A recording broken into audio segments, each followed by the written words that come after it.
Ok, la doctora va a dar la charla del esposoma humano, descubriendo el impacto del medio ambiente en la salud, promesa o realidad.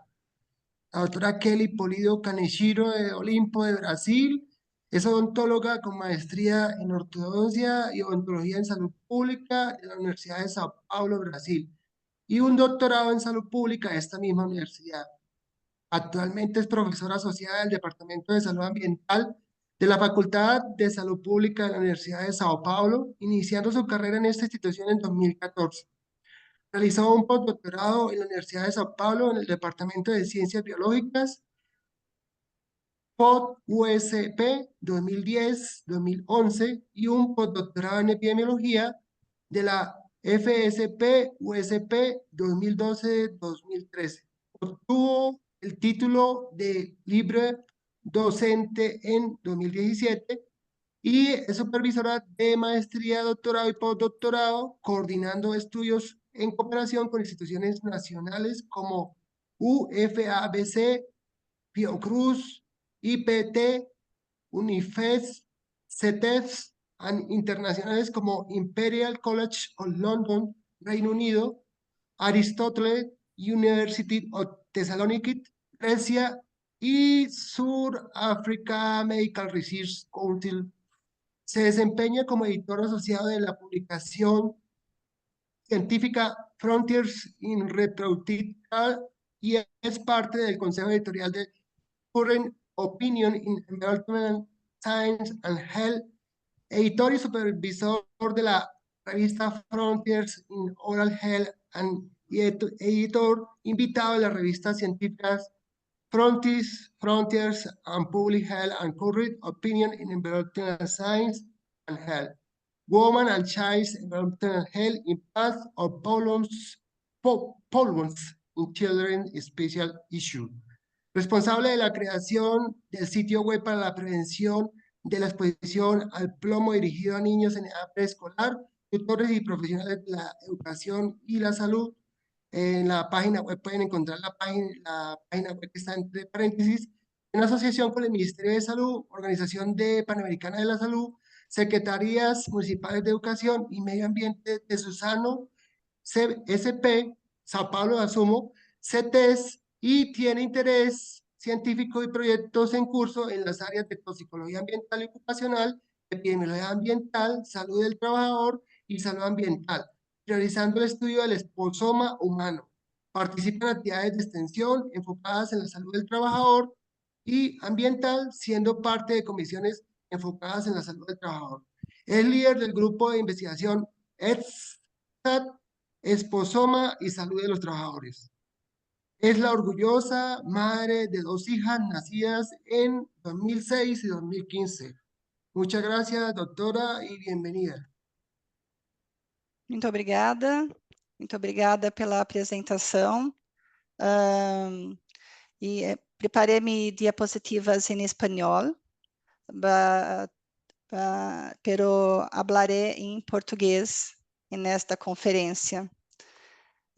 É um prazer falar com todos vocês sobre esse tema sobre o qual nós temos trabalhado com bastante motivação nos últimos anos. Eu estou falando bastante devagar para facilitar a compreensão pela audiência falante de espanhol. Espero que ajude. E o objetivo da apresentação de hoje é que a gente discuta alguns fatos sobre o espossoma, de maneira que vocês que estão assistindo essa palestra possam chegar às conclusões de vocês. O espossoma humano descobrindo o impacto do meio ambiente sobre a saúde. Promessa ou realidade? Né? Isso vai acontecer de fato ou não? Falar do espossoma humano sem resgatar a ciência da exposição não seria correto, porque nem todos vocês trabalham com os impactos da exposição química à saúde humana. Então, do que se trata a ciência da exposição? De todos os estudos que vão se debruçar desde as fontes dessa exposição, passando pelas rotas, até chegarem a este receptor humano e por quais vias de exposição esse agente estressor, esse químico principalmente, vai atingir o órgão ou a célula-alvo.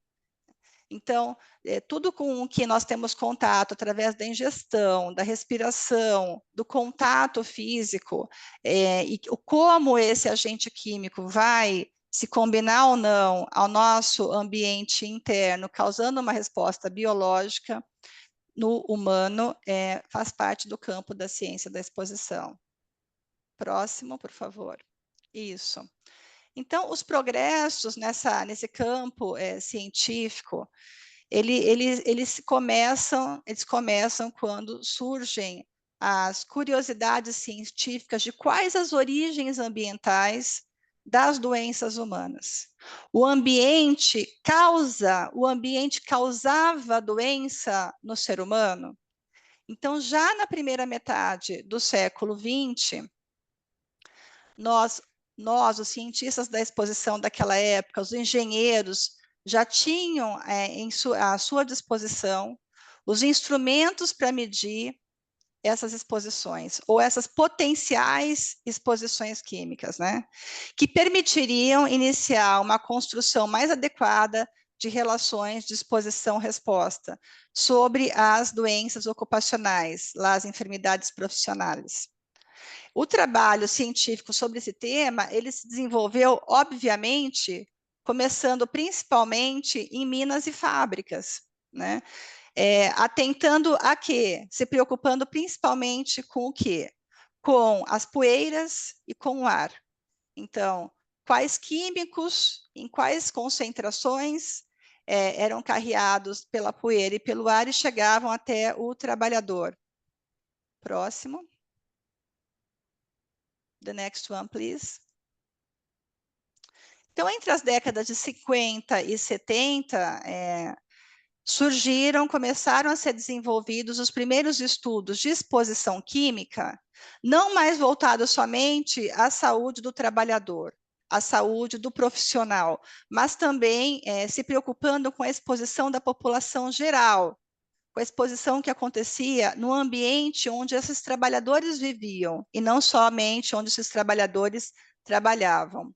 Então, isso na década de 70 levou à criação das principais agências reguladoras americanas. The next one, please. A OSHA, que é a Occupational Safety and Health Administration, estabelecendo e regulando os limites toleráveis de exposição no ambiente de trabalho, e a EPA, Environmental Protection Agency, avaliando os riscos e regulando os contaminantes, principalmente na água e no ar. The next, please. Apesar da importância da criação de ambas as agências regulatórias, houve um efeito colateral bastante importante, que foi a separação dos profissionais da área de ciência de exposição a partir da fonte de exposição. Então, se ela era laboral, ocupacional, profissional ou ambiental, né? Então, aí começa a toxicologia ambiental e a toxicologia ocupacional, separando tanto as formações desses profissionais, direcionando as formações desses profissionais, quanto o conteúdo, o aprendizado que eles tinham nessas formações. Próximo. Então, levando isso em conta, a toxicologia moderna, né, o que nós conhecemos hoje como toxicologia, ela lida com ambos os perigos. Os velhos, os antigos perigos. Quais antigos perigos? Exposição a chumbo, né, exposição a tabaco. Quanto a novos perigos, que, por exemplo, os contaminantes emergentes. Então, nós vivemos em uma sociedade química. Nós estamos habituados a alguns confortos na nossa rotina diária, graças à elaboração de algumas moléculas.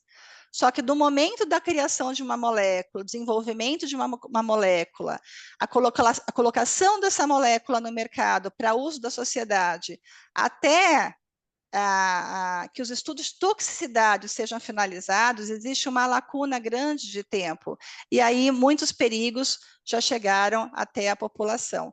Então, nós vemos atualmente estudos com bastante uso de genômica, toxicogenômica, metabolômica, então a biologia da exposição, ela é foco dos estudos modernos em toxicologia, né? A interação entre os genes e o meio ambiente. Próximo, por favor.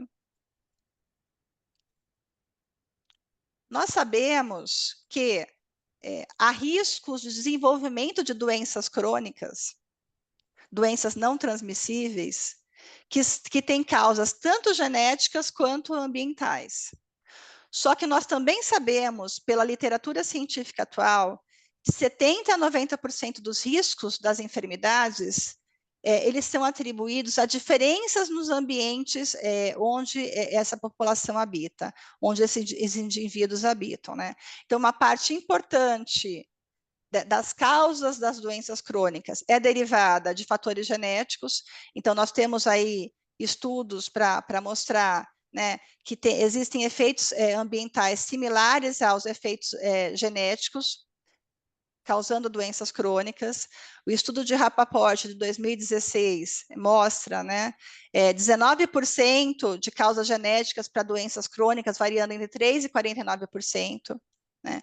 Só que nós sabemos também que a diferença de ambiente, mesmo para doenças crônicas, que têm causa genética, ela vai impactar. Como assim, professora? Por exemplo, alergias.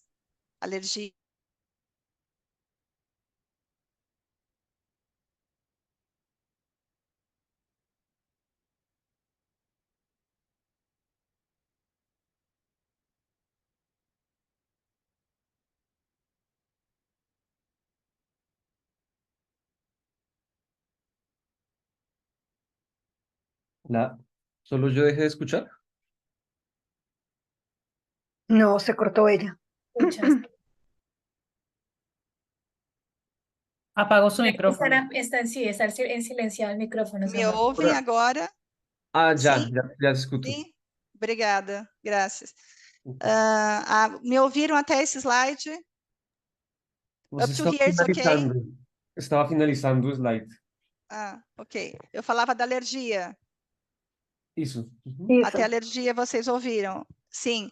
Então, eu dizia que, apesar das doenças alérgicas terem um componente importante genético, nós sabemos que as diferenças de ambientes impactam, assim como obesidade, assim como diabetes tipo 2. Próximo, por favor.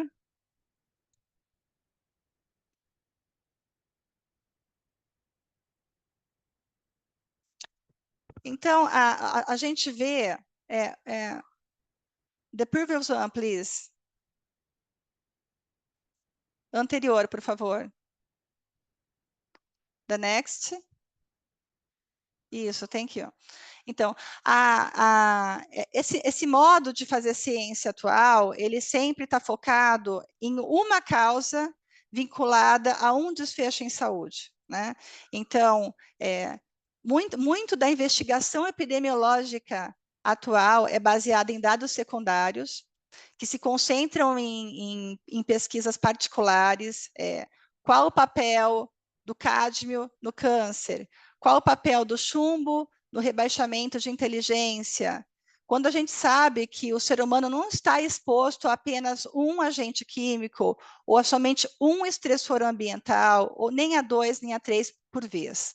Nós estamos expostos a uma mistura que muda dinamicamente a cada segundo. Então, agora eu estou aqui na minha sala na Universidade de São Paulo, eu tenho um espossoma.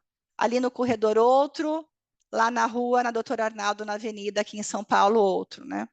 Então, temos esse problema de fragmentação dos estudos por conta das perguntas, como elas são feitas, e também das separações por expertise, pelas especialidades. Então, normalmente, quem estuda proteômica publica em revistas direcionadas ao público de proteômica, que nem sempre chega no cientista que faz epidemiologia molecular, por exemplo, e vice-versa, né?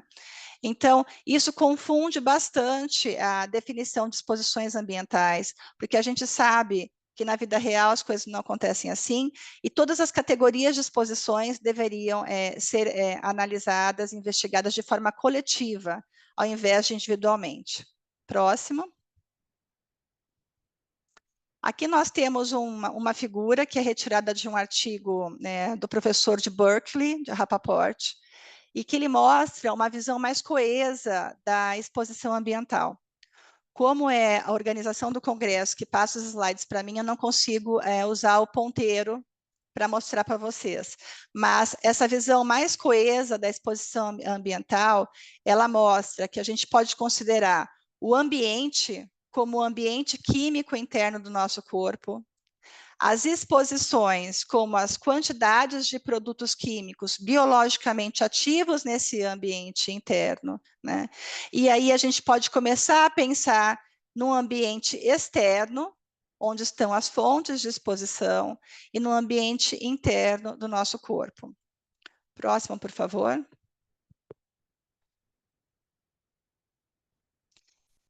Então, professora, você está falando pinceladas aí sobre espossoma, afinal de contas, o que é espossoma?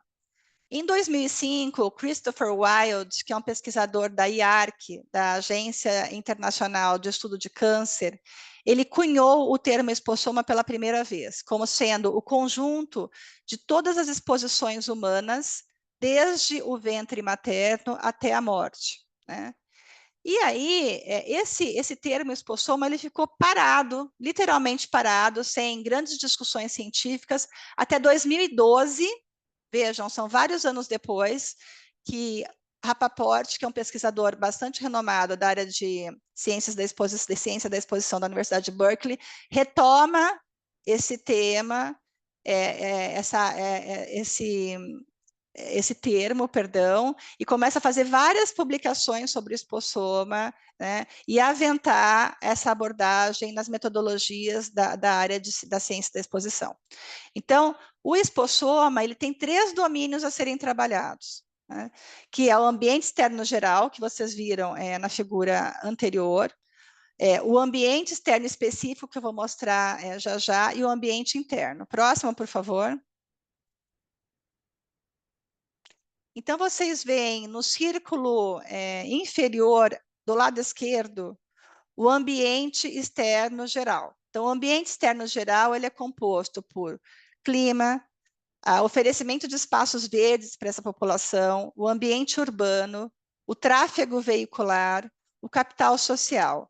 No círculo do lado esquerdo superior, nós temos o ambiente externo específico, composto, por exemplo, por exposição a tabaco, os produtos de limpeza, os cosméticos aos quais nós estamos expostos, estilo de vida, então vai falar da nossa dieta, da atividade física, da água que nós ingerimos, tudo isso impactando no ambiente interno. O ambiente interno que pode ser estudado através de biomarcadores, através de assinaturas biológicas, vistas através de tecnologias ômicas, por exemplo, transcriptômica, proteômica, metabolômica, são alguns exemplos. Tudo isso impactando na resposta biológica, né? E aí permitindo que a gente faça uma avaliação do impacto e do risco à saúde. Próximo, por favor. Então, como todo o conceito, como toda a tese, com o passar do tempo, a comunidade científica vai corroborando, né, e vai adicionando suas próprias ideias sobre os conceitos e conhecimentos. Então, em 2014, o Miller e o Jones adicionaram o comportamento ao conceito de espossoma, né, incorporando fatores de risco mais sociais, decisões sobre estilo de vida e mostrando como isso pode influenciar em respostas do corpo às influências do ambiente e aos processos metabólicos endógenos. Próxima, por favor. Então, como a gente faz os estudos de espossoma, né? Como nós caracterizamos o espossoma? Existem 2 maneiras propostas para o Rappaport para isso. A Bottom-up Expossomics, que vai identificar as exposições exógenas, externas, importantes, medindo os químicos nas rotas ou nas fontes, então, por exemplo, no ar, na água e nos alimentos, ou do lado direito da tela de vocês, a top-down exposomics, medindo os químicos na matriz biológica. Aqui está sangue, porque foi a matriz que ele começou a discutir no início das publicações desses estudos, mas nós podemos usar outras matrizes, né? Urina, saliva, por exemplo, também. Próximo, por favor. Então, na estratégia bottom-up, né, cada substância química ou as substâncias químicas propostas, elas são determinadas nas fontes externas da exposição individual, né, em cada momento do tempo. A vantagem é que isso informa as exposições que são importantes em cada matriz ambiental, mas vai requerer bastante esforço do pesquisador, do gestor, e vai passar longe de componentes importantes do ambiente interno do indivíduo, como idade, como obesidade, como infecções que ele venha a ter, como inflamação, como estresse, etc. Né? É importante notar que quando o termo e a abordagem do exposoma começou a ser mais francamente discutida pelo Rapaport, ele publicou no Journal of Exposure Science and Environmental Epidemiology que 8% dos artigos publicados naquele momento, né, eles envolviam principalmente substâncias químicas de importância regulatória, percebem?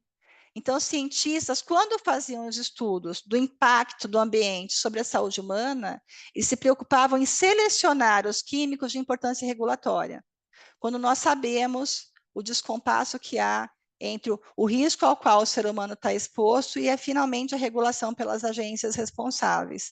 Próximo. Nas estratégias top-down, né, são determinadas as substâncias químicas no indivíduo. Então, o ser humano é a própria estação de monitoramento, né? Aí, o que a gente determinar é a dose interna real, né? Considerando estado de nutrição, idade, imunocomprometimento ou não, certo? Então, a vantagem é essa. Se eu fosse colocar uma desvantagem, que eu não coloquei no slide, talvez para nós cientistas, né, já que estamos falando num evento de jovens, jóvenes investigadores, talvez em espanhol seja isso, né, jovens cientistas, que a gente sabe que todo o estudo envolvendo os seres humanos, ele passa pelo Comitê de Ética em Pesquisa. Então, a gente tem que passar por todo aquele procedimento de apreciação ética para poder chegar na avaliação de risco. Coisa que, na outra estratégia, a gente faz a coleta das matrizes ambientais, faz a determinação dos contaminantes na matriz e depois, porventura, a gente pode partir para uma avaliação de risco por modelagem matemática, né? Não passaria pela apreciação ética. Próximo, por favor. Então, como fazer viável, né, a gente usar sempre a abordagem top-down, ou seja, coletando matrizes biológicas, né? Isso deveria, sempre que possível, ser o método de escolha. Por quê? Porque a gente consegue, fazendo essa abordagem, determinar na matriz biológica, de novo eu digo, né, aí está sangue, mas pode ser qualquer outra matriz biológica que seja indicada para determinar o biomarcador de escolha, ou os biomarcadores de escolha, muitas vezes, né? Ali a gente vai ter a dose interna, a gente vai ter as assinaturas biológicas, os potenciais biomarcadores. Próximo, por favor. Então, aqui tem um resumo esquemático, uma figura, para vocês entenderem quais métodos os pesquisadores têm usado, lançado mão para fazer estudos de expossoma. Então, o bom e velho questionário continua, porque para avaliação de história pregressa de exposição, nós precisamos ainda dos questionários para saber história de endereço, onde essas pessoas moraram no passado, né? Onde elas trabalharam no passado, né? Se fumou, se não fumou, se tem histórico de tabagismo ou não, de uso de drogas ou não, né? A gente faz uso de georreferenciamento, então, para avaliar poluição, oferecimento de espaços verdes, espaços de lazer na cidade, ruído urbano, né? São usados muitos dispositivos que escaneiam códigos de barra, então os participantes das pesquisas, eles escaneiam os produtos que eles usam, então os produtos que eles usam mesmo, então os de limpeza na casa, os cosméticos, né, os de higiene, eles vão sendo enviados para um banco de dados. Dispositivos móveis que medem tanto a movimentação do participante durante o dia, quantos passos ele dá, né? Quanto a poluição dentro da casa, né? Ou a poluição enquanto ele anda na rua. Uma parte dessa população que entra no estudo de Spossoma, ela vai coletar amostras biológicas para determinação de biomarcadores, e uma parte menor, né, quem trabalha com biomarcadores sabe do custo alto que é analisar biomarcadores, principalmente trabalhando com tecnologias ômicas. Uma parte menor vai analisar, a depender aí do grupo e da expertise do grupo, algumas ômicas. Então, pode ser transcriptômica, proteômica, metabolômica, adutômica, etc. Né? E uma parte, normalmente menor ainda, vai fazer um estudo longitudinal, em que esses biomarcadores são determinados ao longo do tempo. Né? Então, se a gente pensar nos domínios do Spossoma, o biomonitoramento, ele vai entrar, obviamente, no domínio interno, né? Nosso ambiente interno, os sensores pessoais, né? Os sensores, o georreferenciamento, perdão, no ambiente geral, externo, os sensores pessoais, wristbands, por exemplo, que são muito usadas no ambiente específico externo, e como vocês podem ver aí nessa tabela 1. Próximo, por favor. Um dos grandes desafios dos estudos de Spossoma é como lidar com essa grande base de dados, como vocês devem ter imaginado, porque uma única ômica vai gerar muitos dados a serem trabalhados. Então, quando você começa a pensar numa população grande, né, com várias amostras biológicas coletadas, com várias ômicas coletadas, o desafio vai aumentando. Então, de maneira similar aos estudos do genoma, o Spossoma tem se valido dos estudos de associação ampla com o ambiente. Pode passar para o próximo para eu mostrar o globo do Spossoma. Está no próximo. Isso. O professor Chirag Patel, por exemplo, da Universidade de Harvard, tem trabalhado com o globo do Spossoma. Então, vocês veem aí que são vários estressores ambientais considerados nos estudos de exposição. E aí, as linhas mais grossas ou mais escuras, elas mostram a força de correlação entre esses estressores, entre esses agentes ambientais, e, obviamente, como todos que estudamos epidemiologia sabemos, que aí pode haver muitas associações espúrias, né? Isso é óbvio. Então, o papel do epidemiologista num estudo, e mesmo na coordenação de um estudo de Spossoma, é fundamental. Então, nós vamos precisar de muitos bioquímicos, muitos cientistas de dados, né? Muitos bioinformatas, mas os epidemiologistas, eles têm que estar na comissão coordenadora desses estudos amplos de Spossoma. Próximo, por favor. Então, se os estudos de Spossoma lograrem êxito, né, assim como o genoma, nós vamos finalmente chegar à resposta daquela pergunta do que é nature e do que é nurture, né? Desde a nossa graduação, a gente ouve os professores discutindo o que é herdado, o que é adquirido. Quais doenças que nós temos ao longo da nossa vida que vieram de herança genética, né? Ou que foram consequência do ambiente no qual nós vivemos. Então, essa é a ideia dos estudos de Spossoma, né? É definir, de uma vez por todas, o que é nature, o que é nurture. Próximo, por favor. Então, aqui nós temos, né, uma linha do tempo, que mostra muito também da metabolômica. Eu vou mostrar para vocês o Hércules, que é um centro de estudos de Spossoma que fica em Atlanta, na Universidade de Berkeley, né, que tem um foco grande na metabolômica, Então, a gente tem aqui o seguinte raciocínio, né? Nós temos uma exposição no indivíduo, na população, nós vamos determinar uma dose interna, esse xenobiótico vai alcançar um órgão-alvo, vai haver uma cascata bioquímica de eventos, né? Vai haver uma resposta celular, que pode levar a um processo adaptativo ou um efeito tóxico, podendo ser medido numa doença, né? A metabolômica, ela é muito usada, porque ela faz essa ligação entre as duas pontes de maneira muito adequada no espossoma. Próximo, por favor. Então, o que tem sido feito, né? Eu passei para vocês até agora o arcabouço da metodologia, o tamanho do desafio de um grupo que trabalha com espossoma, o tamanho do desafio que esse grupo tem pela frente, mas, de fato, o que tem sido feito? É isso que eu vou mostrar nos próximos slides.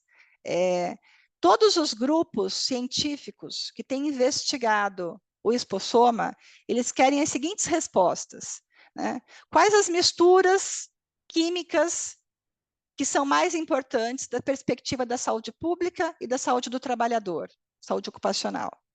Qual que é a natureza, né? A duração, a frequência, a magnitude, a concentração, a dose de exposição das exposições relevantes para a população de interesse? Qual que é o mecanismo, a toxicocinética, a toxicodinâmica, a consequência desses efeitos de interação nessas misturas para a população exposta? Próximo. Então, quando esses estudos começaram a ser financiados, lá por 2013, começaram os grandes financiamentos, vocês veem, nós estamos em 2023. Então, há 10 anos, começaram os grandes financiamentos para estudos de espossoma. Os Estados Unidos têm esse Hércules, que eu acabei de comentar com vocês, né? Olha só, né? Aqui a gente tem justamente onde está o ponteiro aí, o valor do financiamento feito pelo NIH para esse centro de pesquisa espossômica no Hércules. Próximo. Né? Sendo que o objetivo do Hércules era, né, proporcionar um maior acesso aos enfoques relacionados ao espossoma, com a biologia de sistemas, eles são fortemente focados em metabolômica, screening toxicológico de alta performance e modelos estatísticos. Fazer a tradução, a translação do conhecimento, de forma que esse conhecimento possa ser usado em políticas públicas de proteção e prevenção da saúde e sustentabilidade, né? E facilitar a comunicação da importância dos fatores ambientais para as doenças crônicas, cujas causas ainda não são muito bem estabelecidas, usando os princípios do espossoma. Próximo. Aqui nós temos um grupo que agora, atualmente, né, é o SGlobal, que vocês com certeza já ouviram falar, ou trabalham lá, muitos de vocês talvez já fizeram um estágio, ou façam um estágio lá. A doutora Martini é coordenadora, né, então até 2018 ela tinha esse financiamento do Helix, agora ela continua com as cohorts, mas com outro nome, eu vou mostrar para vocês, né. E aí, o Helix, ele unia 6 cohortes, né, da Espanha, França, Reino Unido, Noruega, Grécia e Lituânia. 6 cohortes envolvendo 13 instituições de pesquisa. Próximo.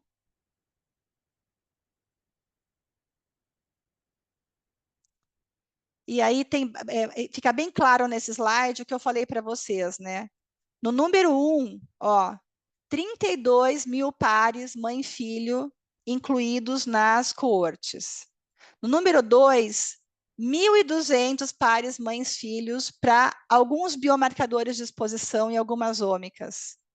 No número 3, a gente tem somente 150 crianças e 150 mulheres para o estudo longitudinal. E no número 4, avaliação de impacto à saúde. Aqui, esse projeto RIOS foi um outro que foi financiado na mesma época, então ele foi co-coordenado por pesquisadores da Grécia e da França. Próximo.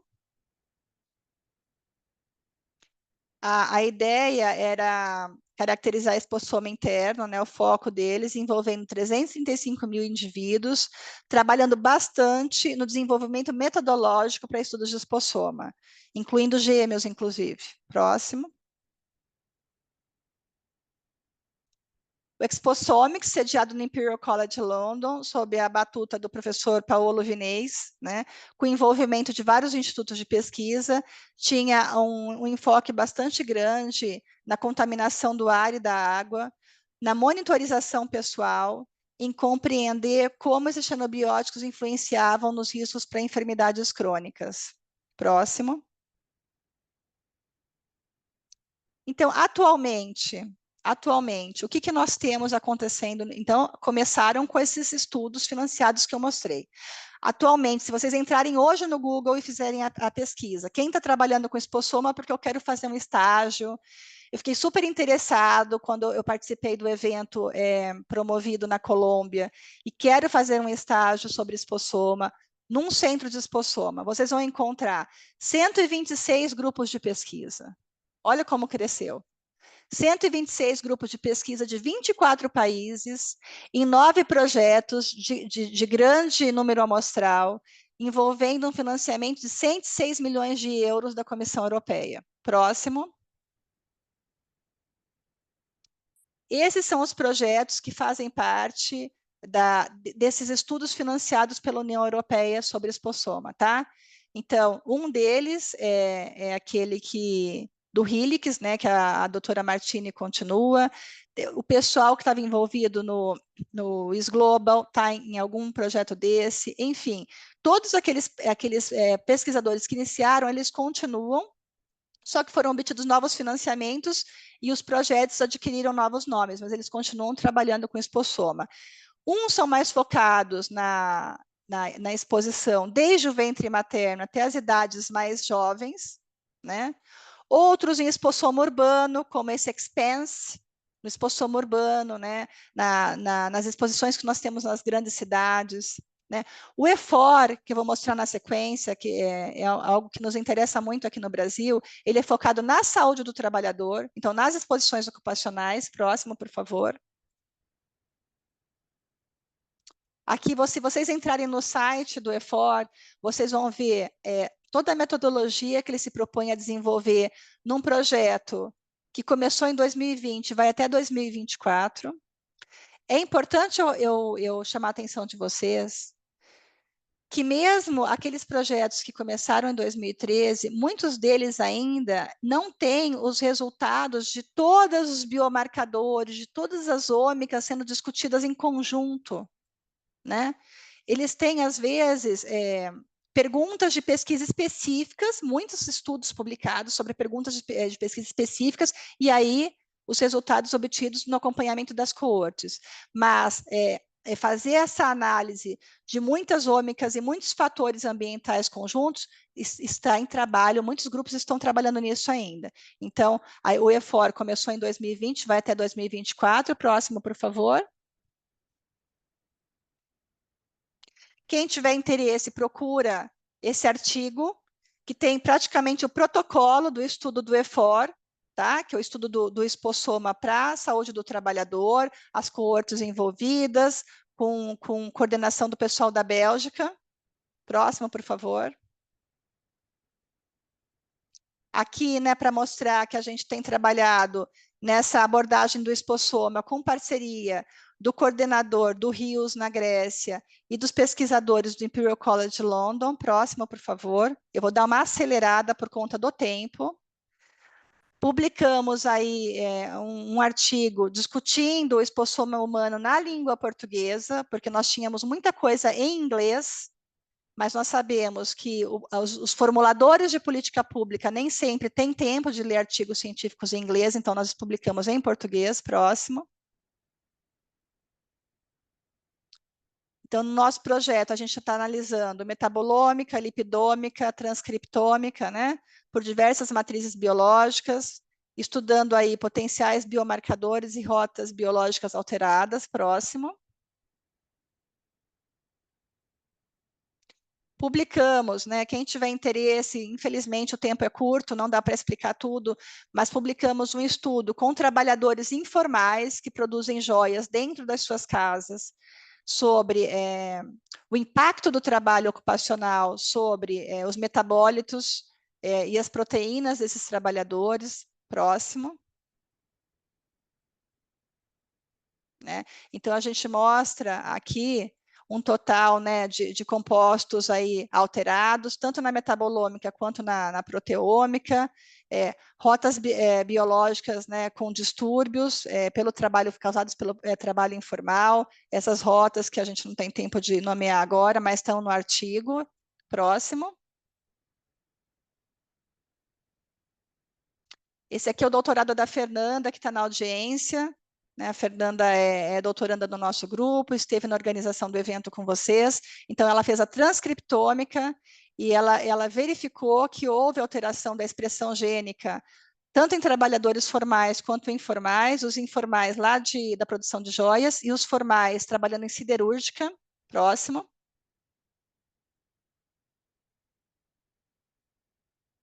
Aqui, né, ela mostra no artigo dela o que ela encontrou de alteração, né, que há diferenças na expressão gênica relacionada à exposição ocupacional, associadas a processos inflamatórios e de resposta imune. Próximo.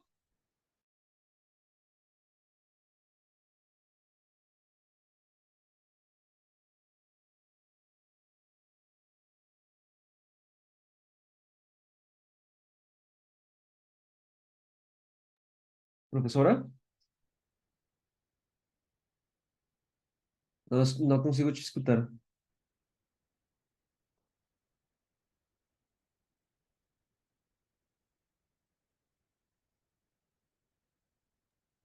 ¿Escuchan? Me ouvem? Já. Obrigada. Aqui mostrando, né, a gente coletou poeira para avaliação de espossoma externa, então a gente viu a associação entre o que nós encontramos na poeira e o que nós encontramos nas matrizes biológicas das crianças que vivem nas casas dos seus pais, que fazem as joias dentro de casa. Próximo. Vocês podem encontrar o artigo para aprofundamento, porque aqui a gente não vai ter tempo de discutir. Próximo. Aqui só para ilustrar, né? Próximo.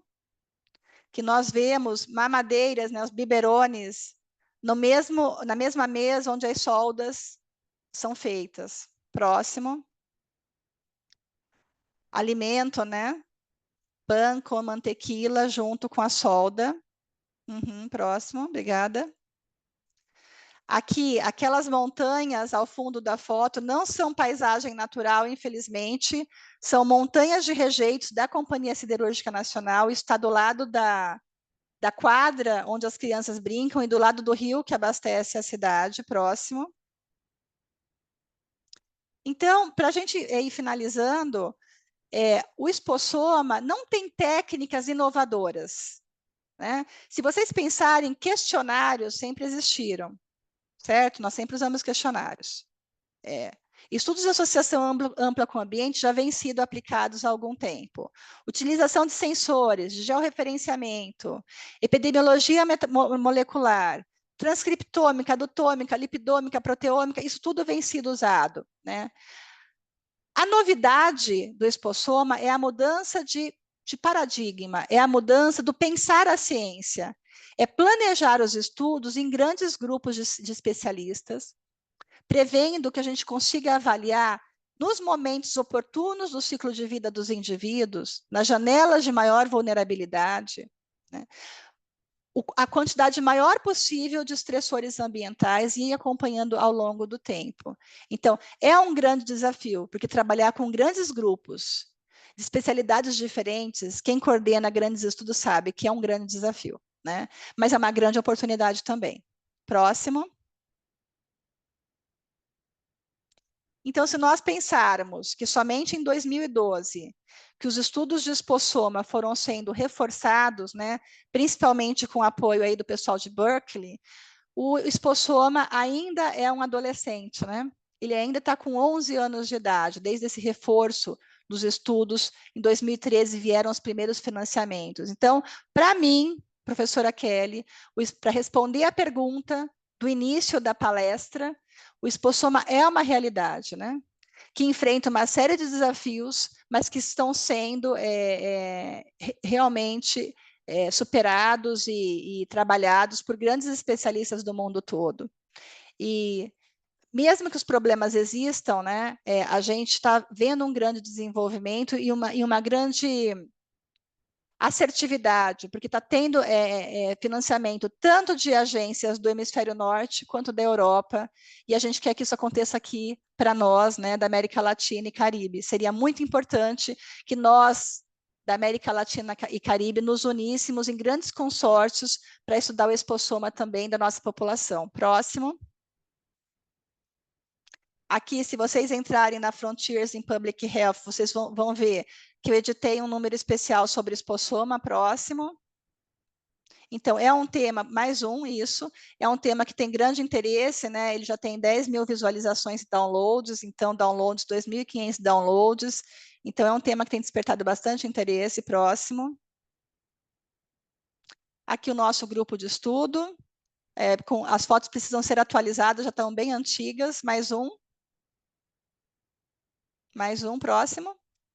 Agradeço bastante a atenção de vocês, peço desculpas porque eu acho que eu estourei um pouquinho o meu tempo e fico à disposição. Graças por la atenção. Muito obrigado, profesora. Muchas gracias, profesora. Damos paso a las preguntas. ¿Alguien tiene una pregunta o comentario a la presentación? Temos 54 participantes. Sí, doctora Kelly, muy buenos días. Buenos días. ¿Le puedo hablar en español o...? Sí. Pode, sí. Gracias. Doctora, mi nombre es Diana Marín. Yo soy estudiante de doctorado y en Colombia estamos haciendo un estudio de esposoma en niños. Y hemos hecho la caracterización del esposoma en la gestación y en la primera infancia. Entonces me alegra mucho escucharla, me alegra mucho su reflexión final que nos llama a unir esfuerzos en Latinoamérica. Yo desde que empecé a hacer el estudio seguí el proyecto HELIS y fui entrenada en IS Global para hacer los análisis estadísticos, que es un reto impresionante en el estudio de esposoma. Y bueno, creo que hay muchos retos que tenemos acá en Latinoamérica. Y ahora le hice la pregunta al doctor Rioja y pues también se lo hago a usted porque uno de los retos que tenemos para el esposoma es estandarizar y armonizar la forma de medir la exposición. Sí, Y creo sí, que eso sí. es algo que debemos de trabajar y aunar esfuerzos. O sea, de verdad que quienes estamos trabajando en esto en Latinoamérica, conocernos, yo por lo menos no conocía el trabajo que estaban haciendo en Brasil, pero sí es bueno de verdad que aunemos esfuerzos para, creo que lo que se hizo en Salurval es un buen antecedente desde el punto de vista urbano y de todas las implicaciones que las diferentes políticas se tienen impacto en la salud, pero creo que ese enfoque desde la parte del esposoma orientado a la salud, tenemos que construir pues trabajo en eso. Entonces, no sé, la pregunta, doctora, es ¿cómo hacerlo? Yo le hice la pregunta al doctor Rioja, él nos Sí. dio una respuesta, pero bueno, esta es la conferencia de esposoma y de verdad que me gustaría mucho saber cómo podemos entre los que trabajamos y aunar más esfuerzos para poder hacer estos estudios que tantos años nos llevan en Europa, es que nos llevan muchísimos años de ventaja. Entonces, creo que estamos llamados a eso, cómo hacerlo, doctora, en términos como de los que estamos empezando, queremos seguir trabajando eso en Latinoamérica, cómo hacer esto posible. Ótimo, muito bom. Essa questão da harmonização dos métodos, ela é fundamental e é algo que não é só um problema nosso, como você sabe bem, porque você tem estudado o assunto. Então, a gente vê quase que todos os anos os autores da Europa, principalmente na Alemanha, publicando artigos de harmonização de biomonitoramento, né? Então, isso é fundamental, porque mesmo quando a gente tenta, quando eu falo a gente, nós pesquisadores, fazer uma revisão sistemática, uma meta-análise sobre exposição humana a determinado agente químico, nós temos muitas vezes dificuldade, não é verdade? Porque os métodos são muito diferentes. As matrizes biológicas são diferentes, né? A maneira como os químicos são determinados nas matrizes são diferentes. Então, Para se começar a harmonizar isso, primeiro, a gente precisaria fazer um levantamento e eventos como esse nos ajudam a conhecer quem está trabalhando com o assunto, porque demora entre o pesquisador conseguir o financiamento, estar trabalhando com o Exposoma e aparecer o nome dele publicado na base de dados. Então, a gente precisaria, de fato, fazer mais eventos assim sobre Exposoma, e aí eu vou dar um spoiler. Em 2025, faremos no Brasil a Conferência Latino-Americana de Toxicologia, em Porto Alegre, no Rio Grande do Sul, com o tema de Exposoma. Né? Então, quanto mais cientistas que trabalham com Exposoma vierem, né, e puderem participar das mesas, mesmo propondo assuntos para serem discutidos, e aí de forma que a gente possa montar projetos em colaboração e solicitar financiamento, essa sua dúvida essa demanda vai sendo atendida. Tá? Você conhece o doutor Jesus Oliveira Verbel, da Colômbia? ¿De la Javeriana? Jesús, sí. Sí, sí, sí, lo tengo presente. No trabajo con él, doctora, pero sí le Cartagena. conozco. Sí. Porque ele esteve no nosso congresso o mês passado de toxicologia, o congresso latino-americano, né? E a gente discutiu o Exposoma também. Então, eu acho que esses eventos latino-americanos, como vocês estão fazendo, né, com jovens pesquisadores, eles nos colocam em contato. Inclusive, eu pediria para você, se possível, me mandar o seu e-mail. Você tem meu e-mail da apresentação, não tem? Ok, doctora. Sí, que la doctora pregunta que si tienes el email de ella, de la presentación. Sí, con ustedes lo pueden conseguir. Sí, sí, sí. Sino que se le pausó la presentación a la doctora, la conexión.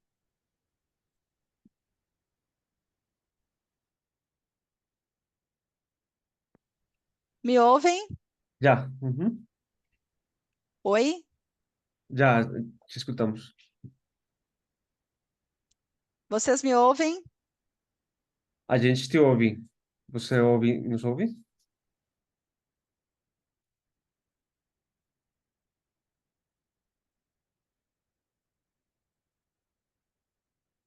Bueno, a las y 45 tenemos programado comenzar los conversatorios, entonces, como le estoy proyectando aquí, digamos, la agenda, entonces yo creo que si hay una sola pregunta más, podríamos dar lugar. Bueno, y si nos escucha la doctora. Samuel, pues porfa actualiza la página que ya tenemos, cada sala ya tiene el nombre, como para que la gente sepa. Ya le colocaron los nombres, si quieres le das y ahí aparece, mira. ¿La están viendo ahí? Sí, señor. Ok. Súper. Entonces, doctora, ¿nos escucha? Doutora Kelly? Me ouvem? Sim. Uhum. O problema de evento remoto é a internet, né? A internet atrapalha a gente, né? Sim, A atrapalha. internet é um problema. Mas eu dizia para ela que ela se possível, por favor, envie um e-mail para a gente fazer esses planejamentos de mesa para o Congresso sobre Exposoma Latino-Americano. Súper, doctora, muchas gracias. Claro que sí, súper, qué bueno escucharlo. Gracias, doctora. Eu que agradeço, graças. Bueno, ¿alguna otra pregunta o comentario para la doctora? Rápidamente. ¿Yo puedo? Sí, sí, un cortico, Sí. por favor. Sí, buenos días, doctoras. Soy Buenos Rocío, dias. soy de Bolivia, aunque estoy en México, y mi pregunta va más que todo enfocada a que si se tienen en estos estudios de exposoma alguna información de exposiciones de generaciones pasadas, esto dada la gran migración que ha habido, ¿no? De zonas rurales a urbanas o de movimientos de gente de las minas a otras áreas de sus países, que podrían, no sé, creo yo, ser importantes llegado el momento. ¿Tiene usted alguna información de eso? não há um questionário único, padronizado para todos os estudos de espossoma. Cada grupo tem o seu questionário. Só que o papel do questionário é justamente essa preocupação que você coloca, investigar as exposições passadas. Então, obviamente que nós teremos vieses de memória, né?